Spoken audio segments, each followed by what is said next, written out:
Welcome and thank you for joining this webinar, The Architecture of Autonomy, Distributed Artificial Intelligence as a Native Capability of Future Wireless Networks, prepared by the Alpert Research Team. Wireless networks are entering an era where complexity, scale, and performance demands exceed what centralized control can manage. Distributed artificial intelligence enables networks to sense, learn, and act autonomously across devices, edges, and cores. If all these agents are acting in their own self-interest, haggling and competing, how do you prevent total anarchy? What stops one greedy agent from trying to hoard all the resources and causing chaos? Or you have just put your finger on the single most difficult and important problem in all of distributed systems. It's called the problem of agreement, or consensus. And that takes us into section mechanics of coordination, the algorithms and protocols that actually make this work without the system tearing itself apart. To prevent that chaos, you need very robust consensus algorithms. When you decentralize control and give autonomy to millions of software agents, aren't you just creating a million new doors for attackers to try and open? The attack surface area expands dramatically. In the old centralized model, you could build a fortress around your one big data center. With DAI, the data center is spread across every lamppost and every car. It's a fundamentally harder security problem. What if they disagree? What if a node just fails in the middle of attack? Or worse, what if a node lies? What if it says, I can do it, and then just drops the ball? Or worse, returns a malicious result. This leads us to what the report calls the math of consensus. This is the absolute bedrock of any reliable distributed system. In a perfect world, everyone agrees. But a wireless network is not a perfect world. Nodes fail, packets get dropped, the environment is messy. How do you get a group of distributed agents to agree on the truth? The report basically breaks them down into two main categories. The first is for when you trust your nodes. These are called crash fault tolerant or CFT algorithms, things like Raft or Paxos. The assumption here is that your base stations are honest and will follow the rules, but they might fail. They might lose power. A software bug might make them crash. So CFT helps the rest of the system agree that, okay, Tower 7 is offline. We need to reorganize to cover its area.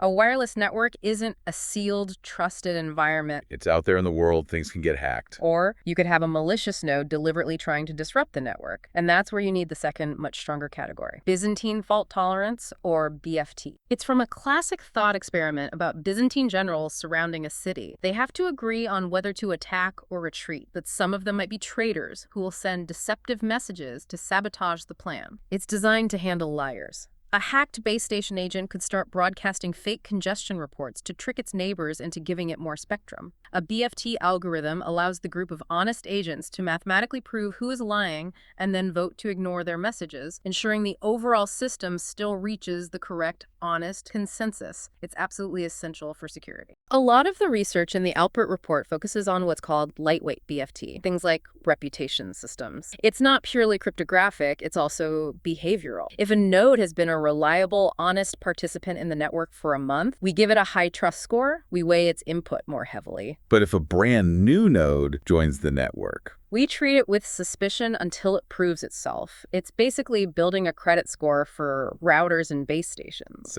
how on earth do you defend against an attack you can't even see? The main defense is a combination of secure aggregation protocols and sophisticated anomaly detection. The server can't see the data, but it can see the math, and it can look for statistical outliers. If 99.9% of the devices are sending updates that push the model in one direction, and this small cluster of hacked devices is sending an update that pushes it violently in a completely different direction, It can flag that as suspicious activity. it's like a network immune system. It identifies the statistical pathogen, the poisonous update, and can then exclude that group of devices from the aggregation process before the poison infects the global model. Big challenge they highlight is one that comes up with all AI. Explainability, the black box problem. This is a huge one for the telecom operators who have to run these networks. If a swarm of base station agents autonomously decides to shut down a particular cell tower to save energy, and suddenly a whole neighborhood's calls start dropping, the network engineer who gets paged at 3 a.m. needs to know why. And the answer, because the neural net said so, is not an acceptable answer. It is not an acceptable answer. You can't debug a neural net easily. The report stresses the need for new tools like digital digital twins of the network, and comprehensive audit trails. We need to be able to replay the decision logic of the swarm to see why it acted the way it did so we can fix it if it was wrong. Semantic communication. Right now, all of our communication is about accurately transmitting bits. If I send you a video of a cat jumping over a sofa, I have to encode and transmit every single pixel.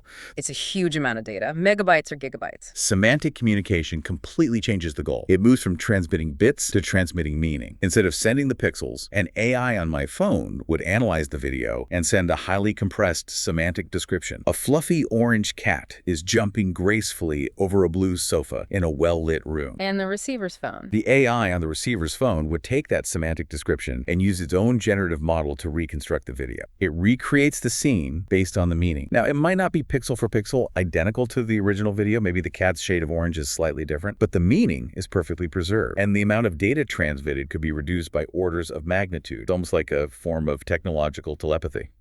You have to give me a real-world example of that. Video conferencing. What we're doing right now, my camera is capturing millions of pixels every second to create a video of my face moving. Your computer is receiving those millions of pixels. If the network drops too many packets, my face freezes or gets blocky. In a semantic communication system, the AI on my side of the call would look at my face. It extracts semantic features. It creates a description. It sends those tiny commands over the network to your side. On your side, you have a generative AI, basically a specialized real-time deepfake engine that has a high-quality photo or avatar of me. It takes those semantic commands it receives, and it animates my avatar in real time based on those instructions. We are no longer transmitting the video, we are transmitting the meaning of the video. The potential bandwidth savings are not incremental, they're exponential. We're talking a 100x or even a 1000x reduction in data.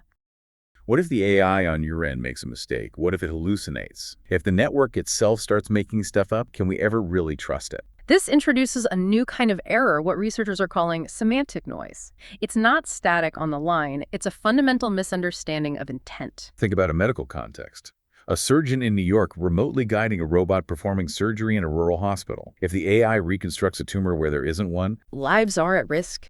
distributed artificial intelligence is central to the evolution of 5G Advanced and 6G, redefining how wireless networks are designed, operated, and trusted in the autonomous era. It really is the future of the field. And if you are interested in gaining a deeper understanding of the transformative power of wireless technology, the Alpert Research Team runs webinars where they explore these cutting-edge wireless innovations, their applications, and their implications.